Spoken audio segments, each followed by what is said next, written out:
sekali ya.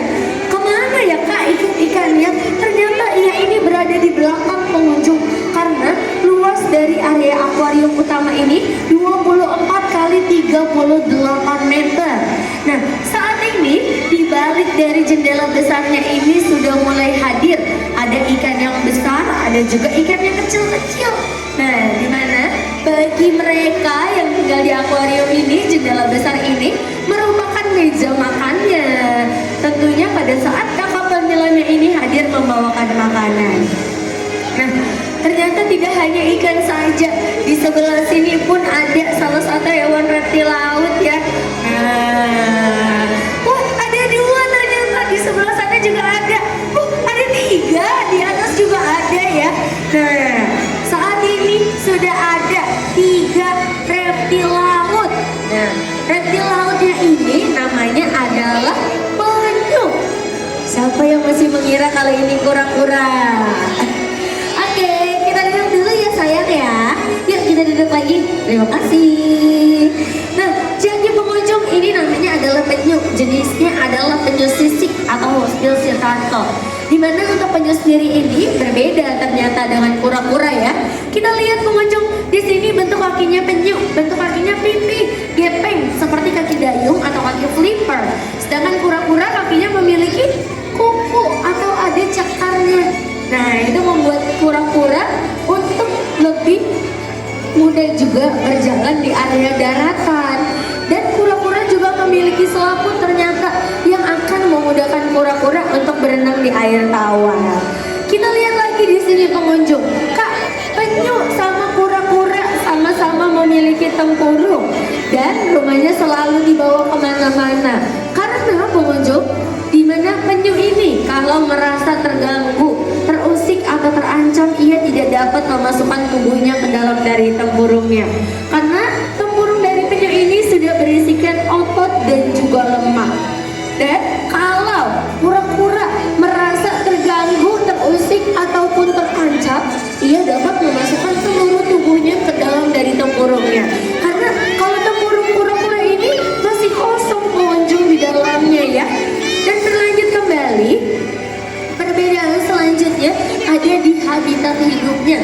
Kita lihat kalau si kura-kura habitat hidupnya berada di area air tawar, tidak berada di dalam dari akuarium ini karena akuarium ini berisikan dari air laut tentunya. Kalau kura-kura ada di mana sih Kak? Di Sior Ancol, ada di area akuarium wetland pengunjung. Ada 2 spesies kura-kura, ada kura-kura Brazil dan juga kura-kura alligator. Dan yang saat ini tinggal di dalam area akuarium utama jenisnya adalah penyu. Karena habitat penyu sendiri ini berada di area lautan lepas. Kak, tapi aku waktu itu pernah lihat ada penyu yang di area pesisir pantai. Ia ini di daratan, disebutnya penyu atau kura-kura? Disebutnya jadinya penyu atau kura-kura? Penyu juga ternyata ya. Meskipun penyu ini berada di area darat atau di area pesisir pantai, disebutnya tetap penyu pengunjung. Dimana penyu tersebut akan menentaskan telur-telurnya dan akan mengetahui telur-telurnya ini menggunakan pasir. Dan pengunjung, ternyata penyu yang ada di hadapan kita saat ini usianya sudah mencapai 50 tahun. Wah, kira-kira masih tua atau masih muda? Tua. Nah, tapi ternyata untuk usia penyu 50 tahun ini tergolong sebagai penyu yang masih muda. Karena sejatinya penyu ini untuk rentan usianya mampu sampai mencapai 150 tahun pengunjung. Jadi kalau penyu yang usianya baru 50 tahun tergolong sebagai penyu dewasa atau penyu yang masih muda. Dan berlanjut kembali. Nah, tadi Kak Wofa sudah menceritakan ya, sedikit memberikan informasi terkait tentang siklus hidupnya si penyu, dimana ketika ia ingin menentaskan telur-telurnya, ia akan mengerami telur-telurnya di area pesisir pantai menggunakan pasir pantai. Pertanyaannya adalah, disebut apakah istilah untuk bayi dari penyu yang baru saja lahir? Ada yang tahu disebutnya sebagai apa? Yang tahu boleh angkat tangannya. Apakah? Tupik, betul sekali. Kakaknya boleh ke depan sebelah sini. Kak Bapak kasih 2 tiket gratis menuju SeaWorld Ancol kembali. Boleh silakan langsung diambil hadiahnya. Mohon maaf, permisi. Oke, cukup. Maaf, makasih ya kak sudah bantu jawab. Kasih tepuk tangan dulu pengunjung untuk kakaknya. Betul sekali ya, disebutnya adalah tukik. Tukik ini adalah istilah untuk bayi penyu yang baru saja menetas. Dan tadi kita lihat tuh ada si ikan yang bentuknya pipi gepeng. Dia lagi diputer-puter sama kakak penyelamnya. Ada yang tahu nggak? Itu ikan apa? Ikan pari atau ikan teri? Ikan pari, betul sekali. Untuk ikan pari ini ternyata ia ini adalah predator.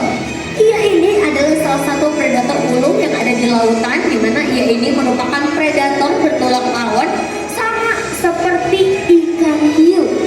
Jadi ia ini tulangnya rawan pengunjung. Berlanjut kembali terkait ikan pari. Ikan pari ini memiliki duri beracun. Duri beracunnya berada di bagian pangkal ekornya. Nama racunnya adalah serotonin.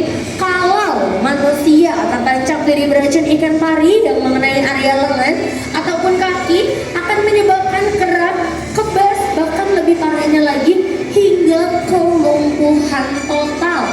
Jadi sama sekali tidak bisa bergerak, bahkan lebih parahnya lagi sampai ada yang diamputasi pengunjung. Lalu ketika mengenai area fatal, seperti mengenai area dada, lalu mengenai area titik jantung, ataupun telungkup kepala pada posisi bagian belakang, akan menyebabkan dari tidak sadarkan diri, bahkan lebih parahnya lagi sampai dengan meninggal dunia. Jadi sangat berbahaya sekali.